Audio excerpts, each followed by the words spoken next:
दोस्तों जीरोधा कॉइन में जब हम किसी म्यूचुअल फंड में एएमसी एसआईपी करते हैं तो वहां पर लोगों को कुछ कंफ्यूजन है और वो कंफ्यूजन इस बात को लेकर के है कि मान लीजिए कि हमने एएमसी एसआईपी स्टार्ट की और बाद में जो एसआईपी हमारी ऑलरेडी चल रही है उसको हमने डिलीट कर दी और हमने उसी फंड में फिर से अगर एसआईपी स्टार्ट की तो वो जो हमारा अमाउंट है वो कहाँ पर जुड़ेगा। यानी कि जो हमारी पहले से एसआईपी चल रही थी, जो हमारे पोर्टफोलियो में वो फंड शो कर रहा था, उसी में ऐड होगी या कहीं अलग से ऐड होगी या उस फंड के दो हमारे फोलियो बन जाएंगे।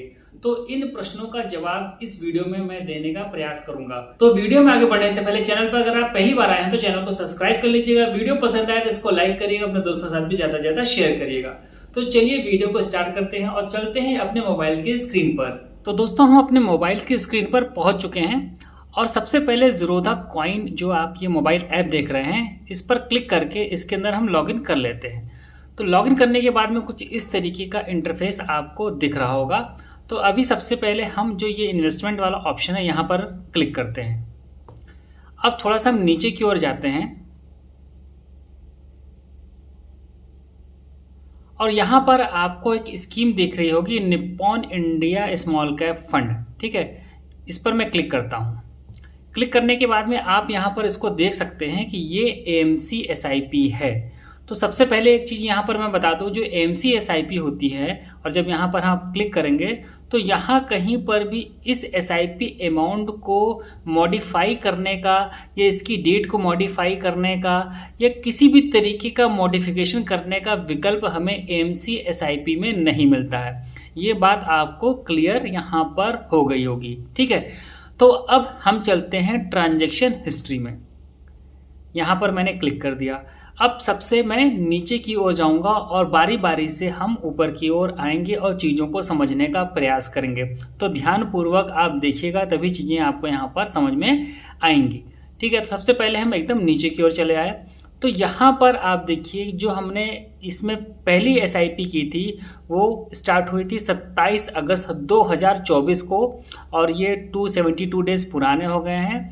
और यहाँ पर आप अमाउंट देखिए, मेन यहाँ पर आपको फोकस करना है अमाउंट पर। यानी कि जो एसआईपी अमाउंट यहाँ पर था वो कितना था, 2000 रुपया का था और इस पर मुझे यहाँ पर 171 रुपया 81 पैसे का लॉस दिखा रहा है। कई लोग यहाँ कंपाउंडिंग का भी प्रश्न करते हैं, तो भाई कंपाउंडिंग एक साथ कर लो या फिर देख लो कि हर एक आप जो भी आपकी एसआईपी अमाउंट बारी बारी से कटा होगा, ठीक है, तो उस पर देखो आपको हर एक पर आपको प्रॉफिट एंड लॉस इस तरीके से दिख रहा है। तो चलिए इसको बात छोड़ते हैं।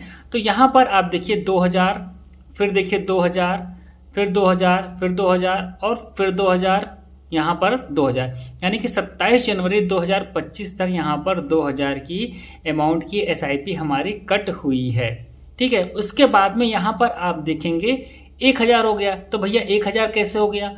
1000 ऐसे हो गया कि जो मेरी एसआईपी थी उसको मैंने डिलीट किया। डिलीट करने के बाद में जो मेरी 2000 की एसआईपी चल रही थी उसकी जगह पर मैंने 1000 की एसआईपी की।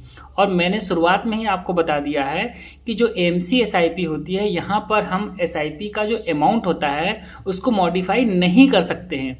तो इसीलिए मैंने इस चीज़ को आपको पहले ही बता दिया था कि आपको कोई कन्फ्यूज़न ना हो।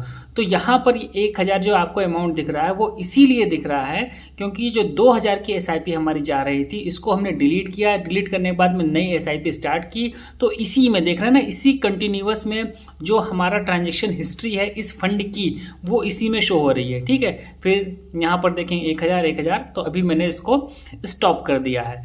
तो यहाँ पर अगर आप टोटल अमाउंट जोड़ें तो 2, 2, 4, 2, 6, 2, 8, 2, 10, 2, 12, 13, 14, 15, ठीक है, तो 15,000 रुपया यहाँ पर आपको दिख रहा होगा। अब यहाँ पर फिर से हम बैक जाते हैं।